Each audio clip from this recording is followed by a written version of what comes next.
Hello, Elliot. Ikaw palang best friend ng asawa ko? Nakangiting saad ni Teresa. Tanging oo lang ang nasagot ni Elliot. Bigla naman may tumawag kay Teresa. Oh, Lisel, napatawag ka? Tanong ni Teresa. Ma'am, may urgent meeting ka. Sagot ng sekretarya. Okay, I'll be there in 30 minutes. Agad naman ni Teresa pinatay ang linya at umalis. O ano, Elliot, aalis muna ako. Marco, let's talk later. Dali-dali siyang umalis papuntang opisina. Bro, ano bang nangyari sa'yo? Tanong ni Marco kay Elliot. It's a long story, bro. Di ko akalain na asawa mo pala siya. Sagot ng kaibigan. Bakit, bro? Siya bang babae na sinasabi mo? Tanong ni Marco. Ang swerte mo, bro. Ang swerte mo sa kanya. Kung hindi nang kita best friend, baka aagawin ko siya sa'yo. Sagot ni Elliot. Bro, mahal ko na yun. Sobrang mahal. Sagot ni Marco. Pagkatapos mag-usap ng dalawa, umuwi si Elliot. Samantala, bumalik si Marco sa hospital. Nakita niya agad si Doc Harold. Doc, kamusta na si Mama? Tanong niya sa doktor. Sir, still the same but we're still monitoring her. Samantala, si Elliot umuwi at uminom ng alak. Naguguluhan siya kung gaganti ba siya o hayaan niya na lang dahil ang best friend niya naman ang naging asawa ni Teresa.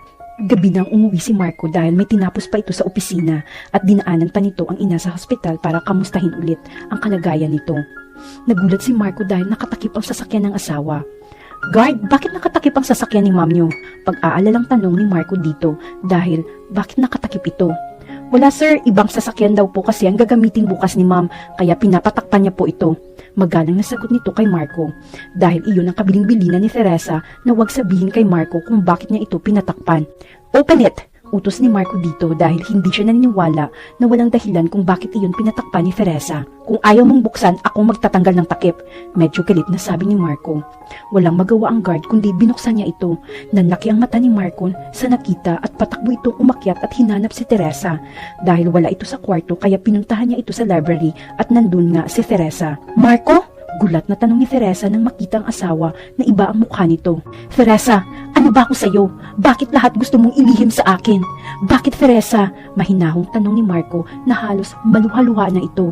Anong pinagsasabi mo? Tanong ni Teresa. Teresa, alam kong may pagkakamali ako sa'yo. Alam kong may pagkukulang ako sa'yo at sa anak natin. Naiiyak na wika ni Marco dahil pakiramdam niya wala siyang silbi sa asawa sa paglihim niya. Ano ba? Naguguluhan ako, Marco. Tanong ni Teresa at nilapitan niya si Marco. Ako pa ang tatanungin mo? Akala mo hindi ko nakita ang sasakyan mo na inulan ng bala? Akala mo hindi ko alam na buntis ka? Akala mo wala akong pakiramdam? Teresa, ang sakit para sa akin ng lahat ng ito. Naluluhang tanong ni Marco sa asawa. Halos umiyak na si Marco sa sakit ng kanyang nararamdaman. Ayaw niyang sigawan si Teresa. Nagpipigil siya. Halos hindi makapagsalita si Teresa dahil alam niyang may mali at may kasalanan siya kay Marco. Marco, let me explain. Pakiusap ni Teresa. Alam mo ba kung gaano kasakit pa sa akin ito, Teresa? Pinilit kong intindihin ka dahil mahal na mahal kita at ayaw kong masaktan kita ulit. Wika ni Marco sa asawa. Please, makinig ka muna sa akin, Marco. Pakiusap ulit ni Teresa at nilapitan niyang asawa. Hinawakan ni Marco ang mga kamay ni Teresa at tinitigan nito ang mukha ni Teresa. Please, sa pagkakataong ito, ako naman ang bigyan mo ng space. Teresa, siguro, ikaw naman ang mag-isip para sa atin. Wika ni Marco dito. Halos hindi na mapigilan ni Marco ang mga luhang kanina pa niya pinipigilan.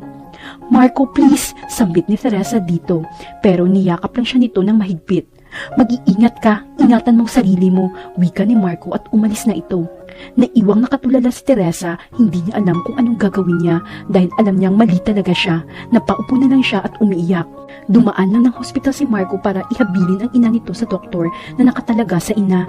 Buo ng pasya ni Marco na aalis muna siya para makapag-isip siya, lalo na si Teresa. Baka sakaling maisip ni Teresa ang kanyang halaga pag wala na siya. Kinabukasan, maagang gumising si Teresa. Kahit masamang kanyang pakiramdam, balak niyang puntahan si Marco at kausapin ito. Yes sir, ako na po bahala sa lahat. Araw-araw po akong mag-update sa iyo, sagot ni Lynn sa kay Marco. Thank you Lynn, at sabay pinatay ni Marco ang linya. Ma'am, wala na po dito si sir, maaga pong umalis, sagot ng guard kay Teresa. Ha? Bakit? Saan siya pumunta? Tanong ulit ni Teresa. Hindi ko po alam ma'am, wala pong sinasabi sa akin, wika ng guard. Nagpasalamat lang si Teresa at umalis na din ito at mabilis umalis sa bahay ni Marco. Agad nitong tinawagan ang sekretarya ng asawa para alamin kung nasaan ang asawa. Ma'am, maaga po ang flight ni sir, sagot ni Lynn kay Teresa. Ha? Saan daw siya pupunta? Sunod-sunod na tanong nito kay Lynn. Hindi po sinabi ni sir kung saan po siya pupunta. Bastang alam ko po 9:30 AM ang flight po niya, sabi ni Lynn.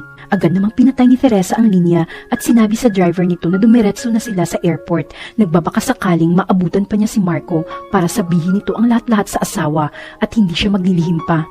Tinitingnan naman ni Marco ang relo nito dahil ilang minuto na lang ay aalis na siya at sana sa pagbalik niya handa na silang tanggapin ang isa't isa. Mahal na mahal niya si Teresa pero sa ginawa niya na ilihim ang lahat sa kanya, hindi niya ito matatanggap. Kuya, wala na bang madadaanan na hindi matraffic?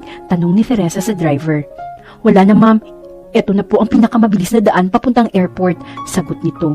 Halos hindi mapakali si Teresa dahil malapit na ang oras ng pag-alis ng asawa.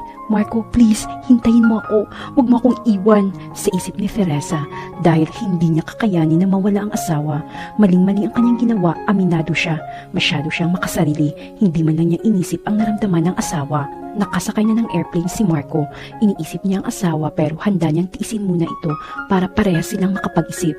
Nanghihina ang tuhod ni Teresa nang malaman niyang nakalipad na sa himpapawid ang airplane na sinasakyan ng asawa.